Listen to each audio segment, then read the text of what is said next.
Hello everyone, welcome back to our channel. तो इस video में हम लोग जो हमारी बायोटेक्नोलॉजी है उसकी जो यूनिट है उसका सेकंड चैप्टर करने वाले हैं, जो कि है बायोटेक एंड इट्स एप्लीकेशन। तो उसका जो मैं पहले शॉर्ट से शुरू करने वाली हूँ, फिर लॉन्ग और फिर लास्ट में हम हमारा वेरी शॉर्ट करेंगे। तो जो हमारा फर्स्ट क्वेश्चन है वो है डिस्क्राइब जेनेटिकली इंजीनियर्ड इंसुलिन, यानी कि जो मैन मेड इंसुलिन है उसको डिस्क्राइब करो कि वो किस तरीके से बना है, कब बना है, क्या होता है उसमें। तो सबसे पहले आपको याद रखना है कि ये किसने बनाया है, एली लिली, जो कि एक यूएसए की कंपनी है। और कब बनाया था, 1983 में इसने इंसुलिन बनाया था। इंसुलिन जो रहता है वो बेसिकली जो ब्लड शुगर लेवल रहता है उसको कंट्रोल करने में हेल्प करता है, जिसको हम बोल सकते हैं कि जो शुगर के पेशेंट रहते हैं उनको इंसुलिन के डोज दिए जाते हैं ताकि उनकी शुगर कंट्रोल में रहे। तो प्रोड्यूस किसने किया था, एली लिली ने किया था 1983 में। और किस टेक्निक से किया था, आरडीएनए टेक्नोलॉजी के थ्रू उन्होंने ये किया था। फिर इन अर्लियर डेज, अब पहले के टाइम पे जो था वो कंपनीज तो थी नहीं जो मैन मेड इंसुलिन बनाए, तो क्या करते थे, जो कैटल्स रहती थी या पिग रहता था उनके उनके बॉडी में से हम लोग उनका इंसुलिन निकाल के और ह्यूमंस में लगा दिया करते थे, जिस कारण से इम्यूनोलॉजिकल रिस्पॉन्स होते थे, विच मीन उनकी बॉडी जो है अब फ़ॉरेन डीएनए मतलब फ़ॉरेन चीज़ को अपनी बॉडी में इंसर्ट लेगी तो बेसिकली कुछ ना कुछ रिस्पॉन्स तो दिखेंगे। तो उनकी बॉडी में भी इम्यूनोलॉजिकल रिस्पॉन्स होते थे, जैसे कि बॉडी पे बहुत बड़े बड़े एक्ने हो जाना या फिर मतलब कुछ भी चीज़ें हो जाती थी उन लोगों को कि उनकी बॉडी उसे एक्सेप्ट नहीं कर पाती थी। इसीलिए फिर हम लोगों ने सोचा कि यूएसए की कंपनी ने कि चलो अब मेन मेड इंसुलिन बनाते हैं, यानी कि जो इंसानों से ही बना हो।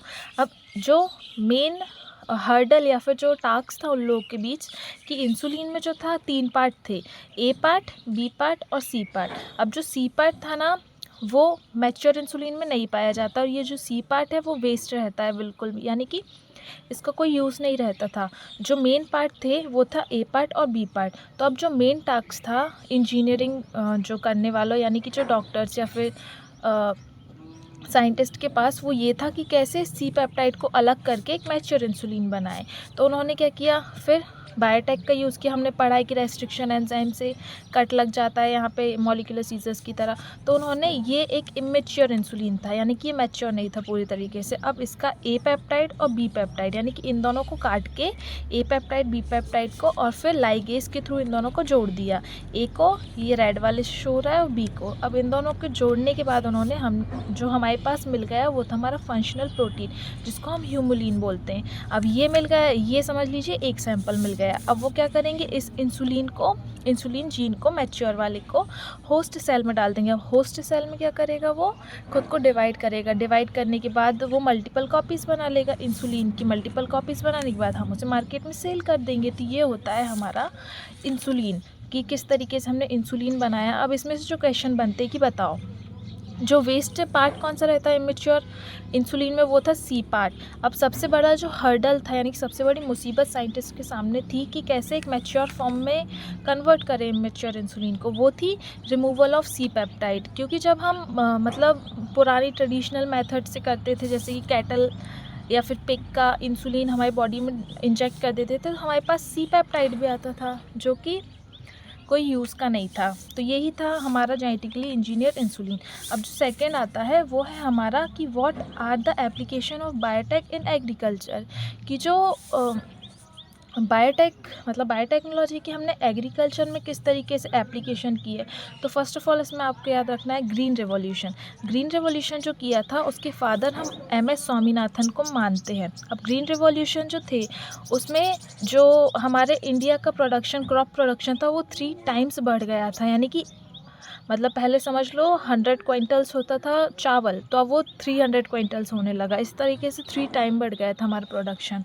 लेकिन फिर भी ये सक्सीड नहीं हो पाया। अब क्यों नहीं हो पाया, उसके कुछ फैक्टर्स थे, जैसे कि जो हमारा जीएमओस रहता था, जो शीट्स रहती थी, जीएम शीट रहती थी, वो बेसिकली काफ़ी ज़्यादा एक्सपेंसिव होती थी, हर लोग उसे अफोर्ड नहीं कर पाते थे। इस तरीके से कुछ फैक्टर्स थे। अब जो था बायोटेक में इसका एप्लीकेशन, अब इसका मतलब हमें फ़ायदा क्या मिला है, बेनिफिट्स, तो made crop more tolerant to abiotic stresses. जैसे कि अब जो हमने क्रॉप बनाई है, जीएम क्रॉप बनाई है, वो बेसिकली अब अबायोटिक स्ट्रेस जैसे कि फ्लड हो गई, बाढ़ आ गई या फिर सूखा पड़ गया इन सब में वो खुद को अब टॉलरेट, यानी कि फिर भी ये सब आने के बाद भी वो जो क्रॉप थी वो डैमेज नहीं होती थी। तो ये हमारा पहला पॉइंट हो गया, मतलब ये हमारे बेनिफिट्स थे। उसके बाद पेस्ट रेसिस्टेंट क्रॉप बन गई, यानी कि जो हमारी क्रॉप्स रहते हैं उनमें पेस्ट लग जाते हैं ना, कीड़े मकोड़े, उनसे भी बचने लगी अब हमारी। अब help to reduce post harvested loss, यानी कि जो हमारी फसल कटने के बाद रखते थे तो गोडाउन वगैरह नहीं हुआ करता था, या फिर जो स्प्रे वगैरह दवाई करते हैं ना हम लोग, वो नहीं हो पाते थे। तो अब जो है पोस्ट हार्वेस्टेड लॉस भी जो था वो भी कम हो गया। इसका एग्जांपल होता है हमारा गोल्डन राइस। अब गोल्डन राइस जो है मैं आपको समझाती हूँ। Golden rice, when we are talking about golden rice, तो सबसे पहले याद रखना है ये एक जेनेटिकली मॉडिफाइड क्रॉप है, और ये जो था वो डैफोडिल एक प्लांट रहता है, उसका जीन, उसके जीन से निकाला गया था। उसका जीन जो था वो बीटा कैरोटीन था, जो कि प्रिकर्सर ऑफ विटामिन ए था, यानी कि उसमें विटामिन ए पाया जाता था। अब जब हमने ये बीटा कैरोटीनॉइड को टीआई प्लाज्मिड से मिलाया, और मिलाने के बाद हमने जो प्लाज्मिड रेडी किया वो कुछ ऐसा था, यानी कि बीटा कैरोटीनॉइड भी है उसमें और टीआई प्लाज्मिड भी था। फिर हमने जब उसे लैबोरेटरी में ग्रो करने के लिए रखा तो वो रैपिड डिवीजन से हमने एक प्लांट बना लिया। एक प्लांट को फिर हमने सॉइल में लगाया। सॉइल में जब वो प्लांट बड़ा होगा तो उसमें सीडलिंग हुई। अब जो सीड है वो कैसी हुई, विटामिन ए रिच हुई, यानी कि अब जो था, जो राइस है उसमें हमें विटामिन ए मिलने लगा। अब विटामिन जो ए है वो एसेंशियल रहता है हमारी आई की हेल्थ के लिए, यानी कि आई साइट जो रहती है हमारी, उसमें ये हेल्प करता है। तो इस तरीके से गोल्डन राइस बना है। अब जो हमारा थर्ड क्वेश्चन आता है वो है कि डिस्क्राइब करो बायोटेक यूज्ड इन मेडिसिन। अब हमने एग्रीकल्चर में देख लिया, अब हम मेडिसिन में देखेंगे। Body prevented from immunological response, ये हमने देख लिया कि जो अनवांटेड इम्यूनोलॉजिकल रिस्पॉन्स होते थे हमारे इम्यून सिस्टम से, उनसे हमें क्या मिला, छुटकारा मिल गया। अब मेडिसिन्स में यूज़ देखो, पहले तो हमने जीन थेरेपी करी, इसके थ्रू जीन थेरेपी मैं आगे आपको समझाऊंगी। उसके बाद हमने मॉलिकुलर डायग्नोसिस किया, यानी बीमारी क्या है उसका पता लगाया। थेरेपीज हुई, थेरेपीज जैसे कि इंसुलिन का प्रोडक्शन हमने किया। अब एडवांटेज क्या थे, ये पहला तो ये मास प्रोडक्शन, यानी कि एक टाइम पे हम बहुत ज़्यादा अमाउंट में हमारा जो प्रोडक्ट था उसे प्रोड्यूस कर सकते थे। जो सेकंड था, ये safe and more effective drug था, यानी कि ये जो है लेबॉरेटरी में बनाया तो ये सेफ़ था, और क्या था, ज़्यादा इफ़ेक्टिव था, यानी कि ज़्यादा जल्दी अपना वर्क करता था। फोर्थ जो था वो था इंड्यूस अनवांटेड इम्यूनोलॉजिकल रिस्पॉन्स। ये हमने पढ़ चुके हैं कि जो हमारे इम्यून सिस्टम के अनवांटेड रिस्पॉन्स होते थे अगेंस्ट फॉरेन पार्टिकल, वो बहुत कम हो गए। अब इसका एग्जांपल ह्यूमुलिन हो गया। अब फिर जो फोर्थ है वो है हमारा डिस्क्राइब ट्रांसजेनिक एनिमल। अब हम लोग इसमें समझेंगे कि ट्रांसजेनिक एनिमल्स क्या होते हैं। तो animals that have had their DNA manipulated to process and express an extra foreign gene are known as transgenic animal, यानी कि एक ऐसा एनिमल जिसके डीएनए में हमने फॉरेन पार्टिकल को इंसर्ट कर दिया हो और उसने उसकी मैकेनिटी जो थी उसको चेंज कर लिया हो, इसी को हम लोग ट्रांसजेनिक एनिमल्स बोलते हैं। अब ये जो था, इसमें 95% से ज़्यादा जो ट्रांसजेनिक एनिमल हैं वो आज के टाइम पे माइस हैं। माइस मीन्स माउस, जो चूहे वगैरह, उनके ऊपर एक्सपेरिमेंट किया जाता है। अब इसमें पॉली और जो डॉली थी वो फर्स्ट टू ईव्स यानी कि 2 शीप्स थी, जो कि फर्स्ट मैमल थी, यानी कि पहला मैमल जिसके ऊपर हमने ये जो ट्रांसजेनिक एनिमल था वो था हमारे पॉली और डॉली। अब मेडिसिन्स में कैसे यूज़ किया है, जैसे कि मेडिसिन्स की फील्ड में अगर हम ट्रांसजेनिक एनिमल की बात करें तो हमने एक काऊ है रोज़ी नाम की, उसका जो मिल्क था वो प्रोटीन एनरिच था, यानी कि उसके मिल्क में प्रोटीन का अमाउंट ज़्यादा था। उसके बाद जो हमने एग्रीकल्चर में देखा, जब हम एग्रीकल्चर में देखते हैं तो लार्ज शीप हमने ट्रांसजेनिक एनिमल बनाई जो कि ज़्यादा वूल ग्रो करती थी। इंडस्ट्री में हमने गोट किया। अब जो गोट बकरियां थी उनसे स्पाइडर सिल्क मिलता था हमें। तो ये हो गया हमारा ट्रांसजेनिक एनिमल। अब जो हमारा 5th है क्वेश्चन वो है हमारा डिफाइन टिश्यू कल्चर। जो टिश्यू कल्चर है ये न्यूली एडेड टॉपिक है, तो इसको आपको पढ़ना बहुत इंपॉर्टेंट है। अब टिश्यू कल्चर जो रहता है उसको हम माइक्रो प्रोपोगेशन भी बोलते हैं। Is a vital technique use to grow whole plant from small piece of plant tissue in control laboratory movement, यानी कि हम एक छोटे से प्लांट के टिश्यू से पूरा एक प्लांट बना देना, इसी को हम लोग टिश्यू कल्चर बोलते हैं। अब ये क्यों ज़रूरी था, क्यों हमने इसका यूज़ किया, क्योंकि ये traditional technique fail to meet demand. जो हम पुराने ज़माने की टेक्निक यूज़ कर रहे थे जैसे कि बडिंग वगैरह या फिर जो ग्राफ्टिंग वगैरह, वो हमारी जो डिज़ायर डिमांड थी उसको पूरी नहीं कर पा रही थी, इसीलिए हमने टिश्यू कल्चर को इंट्रोड्यूस किया। अब टोटिपोटेंट सेल क्या रहता है? एक एक्सप्लांट कुछ नहीं होता, बट जो मेरिस्टेमेटिक आपने पढ़ा होगा, ये समझ लीजिए ये एक प्लांट है। तो इसमें एक रहता है शूट सिस्टम जिसको हम शाम बोलते हैं, और एक रहता है रूट सिस्टम जिसको हम राम बोलते हैं। तो शाम में जो रहता है वो मेरिस्टेमेटिक टिश्यू रहते हैं जो कि एक छोटे से ग्रो करते और बेसिकली प्लांट की जो प्राइमरी ग्रोथ रहती है उसके लिए रिस्पॉन्सिबल रहते हैं। तो एक्सप्लांट टोटिपोटेंट सेल रहते हैं जो कि मेरिस्टेमेटिक टिश्यू, जिससे कि पूरा प्लांट जो है वो जनरेट होता है। अब इसका एग्जांपल हो जाएंगे टमाटो और बनाना। तो ये हो गए हमारे शॉर्ट आंसर्स। अब हम चलते हैं हमारे लॉन्ग क्वेश्चंस पर। तो लॉन्ग में 2 क्वेश्चन है। पहले तो आपको ये जो टेबल है वो बना लेना है और याद रखना है, जैसे कि बीटी कॉटन बैसिलस थुरिनजेनेसिस से बचने के लिए की थी। फिर ह्यूमुलिन एक इंसुलिन है। जीन थेरेपी एडीए डेफिशिएंसी की ट्रीटमेंट के लिए की थी। मॉलिक्यूलर डायग्नोसिस एलाइजा पीसीआर होता है। बायोपेरेसी जो रहता है बासमती राइस और टर्मरिक के लिए रहती है। एग्रीकल्चर में BT cotton क्राइजीन RNA interference. Medicine में ह्यूमुलिन एलिली याद रखना है, और एनिमल में रोजी आपको याद रखना है। अब जो सेकेंड क्वेश्चन है वो है हमारा डिफाइन जीन थेरेपी। अब जीन थेरेपी डिफाइन करने के लिए मैं आपको मेरे नोट्स से समझाऊंगी। ये रहा। तो सबसे पहले जो जीन थेरेपी है वो कब की गई थी? 1990 में की गई थी। अब 1919 में एक 4 साल की एक लड़की थी जो स्किड से मतलब जिसको स्किड था। अब स्किड जो रहता है वो severe combined immuno deficiency syndrome रहता है, या फिर severe combined immuno deficiency disease रहता है स्किड।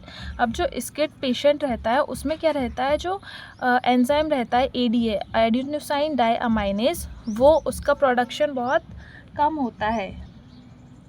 विच मीन कि जो एडेनोसाइन रहता है, जब डीएनए ब्रेक रहता है, जब डीएनए टूटता है तो एक एंजाइम निकलता है जिसको हम एडिनोसाइन बोलते हैं। जो एडिनोसाइन रहता है वो हाईली टॉक्सिक रहता है, यानी कि हमारी बॉडी के लिए हार्मफुल रहता है।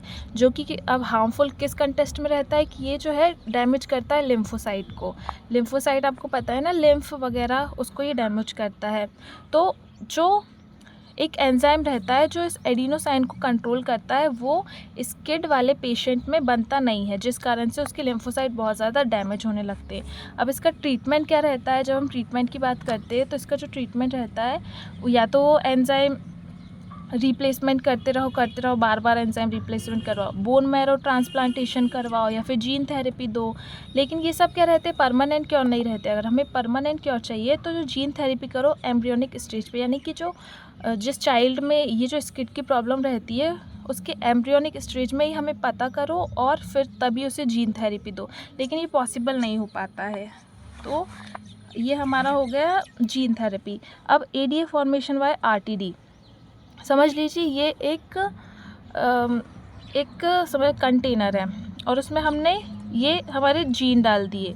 अब जीन डालने के बाद जो हुआ, ये मल्टीपल डिवाइड करेंगे। डिवाइड करने के बाद हमें यहाँ पे दिखाई दे रहा है रिवर्स ट्रांसक्रिप्शन। रिवर्स ट्रांसक्रिप्शन में जो आरएनए है वो एडीए एडिनोसाइन डाइअमाइनेज जीन प्रोड्यूस कर रहा है। अब यही है हमारा जीन थेरेपी, विच मीन हम यहाँ पे क्या कर रहे हैं, आरएनए से एडीए का फॉर्मेशन करवा रहा है, जो कि हमारे एडिनोसाइन जो एंजाइम या जो सब्सटेंस है उसको ब्रेक करने में हेल्प करेगा। तो ये है हमारा पूरा जीन थेरेपी। आपको इतना याद नहीं रखना, ये नहीं पूछेगा, मतलब पूछेगा तो बट ऐसे नहीं पूछेगा। वो सिंपल पूछेगा कि जो जीन थेरेपी है वो फर्स्ट टाइम कितने साल की लड़की पे की गई थी, तो याद रखना है 4 साल, मतलब 4 साल की थी वो किस बीमारी, मतलब क्या डिसीज़ था उसको, तो स्किड था। स्किड जो रहता है उसमें जो एंजाइम की डिफिशियंसी कौन सी रहती है, वो एडीए एडिनोसाइन डाइअमाइनेज की डिफिशियंसी रहती है। अब जो एडीए रहता है वो क्या वर्क करता है, तो वो डैमेज करता है लिम्फोसाइट्स को। तो इस तरीके से आपको पूछने वाला है। अब हम चलते हैं हमारे वेरी शॉर्ट्स पर। तो ये रहा हमारा वेरी, जिसमें फर्स्ट जो है वो है कि डिफाइन, जो फर्स्ट ट्रांसजेनिक काउ थी उसका नाम क्या था। तो रोज़ी जो थी वो फर्स्ट ट्रांसजेनिक काउ थी, जो कि अल्फा लैक्टोब्यूमिन जो प्रोटीन रहता है उसका एनरिच मिल्क बनाती थी। जो सेकंड क्वेश्चन है वो है द कंपनी, कौन सी कंपनी ने पहले टाइम जो था इंसुलिन बनाया था, तो वो थी एली ली, जो कि अमेरिकन कंपनी थी जिसने 1983 में बनाया था। फिर फुल फॉर्म बताइए GEAC, तो जेनेटिकली इंजीनियर्ड अप्रूवल कमेटी इसका फुल फॉर्म है, जो कि क्या करती है, decision regarding the validity of GM research and safety of GM organism, यानी कि यही डिसीज़न लेती है कि जीएम क्रॉप कौन है या जीएम जो जेनेटिकली मॉडिफाइड ऑर्गेनिज्म को आप हार्म तो नहीं कर रहे हो। अब जो फोर्थ है वो है हमारा जो HIV वायरस रहता है उसको अर्ली स्टेज यानी कि शुरुआती दिनों में पता करने के लिए हम कौन सी प्रोसेस का यूज़ करते हैं, तो वो है हमारा PCR पॉलीमरेज चेन रिएक्शन और ELISA enzyme linked immuno sorbent assay. ये जो रहता है ना ये एंटीबॉडी एंटीजन वाले प्रोसीजर को फॉलो करता है। फिर जो डिफाइन ट्रांसजेनिक एनिमल क्या रहता है उसको डिफाइन करो। Transgenic animals that have had their DNA manipulated to process and express an extra foreign gene, यानी कि वही ऐसे एनिमल्स जिनको हम लोगों ने ह्यूमंस ने उनके DNA में कुछ चेंज करके उन्हें कुछ कंडीशन अबायोटिक कंडीशन से टॉलरेट करने के लिए बनाया है, इसको हम लोग बोलते हैं ट्रांसजेनिक एनिमल। तो ये हो गया है हमारा पूरा चैप्टर जो कि है बायोटेक्नोलॉजी एंड इट्स एप्लीकेशन। अब जो एक और चीज़ बच रही है मैं आपको बता देती हूँ, वो है हमारे बीटी कॉटन। बीटी कॉटन बहुत इंपॉर्टेंट है। बीटी कॉटन जो थी वो एक सॉइल बैक्टीरिया होता है जिसको हम बैसिलस थुरिनजेनेसिस बोलते हैं। अब इसमें से जो जीन निकलता है उसे हम लोग बोलते हैं क्राइजीन। अब जो क्राइजीन रहता है वो एक प्रोटीन बनाता है जो कि इनएक्टिव फॉर्म में रहता है, उसे हम प्रोटोटॉक्सिन बोलते हैं। अब जो प्रोटोटॉक्सिन है इसका हमने स्पोर्स लिए और उसको पानी में मिला के और जो हमारा कॉटन का प्लांट था उस पर स्प्रे कर दिया।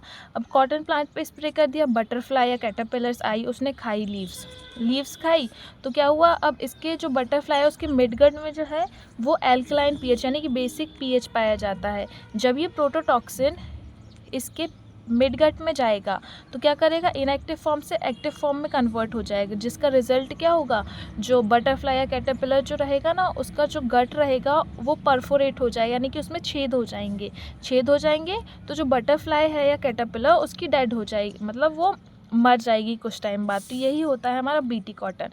बीटी इसीलिए इसको बोला है क्योंकि इसमें हमने बैसिलस थुरिनजेनेसिस का जीन लिया है। और कॉटन यानी कि ये जो है बेसिकली फर्स्ट टाइम और मेजर टाइम कॉटन के प्लांट पर यूज़ होता है, इसीलिए ये पूरे सेटअप को हम लोग बीटी कॉटन बोलते हैं। अब इसमें क्या याद रखना है आपको कि ये क्या है, किसका है, जीन किसका है, बैसिलस थुरिनजेनेसिस का है। इसमें कौन सा जीन पाया जाता है, क्राइजीन, और किस पीएच में वो एक्टिव होता है, तो एल्कलाइन पीएच में, जो कि हमेशा हमें होस्ट के मिडगट में ही मिलता है। तो ये हो गया हमारा पूरा चैप्टर।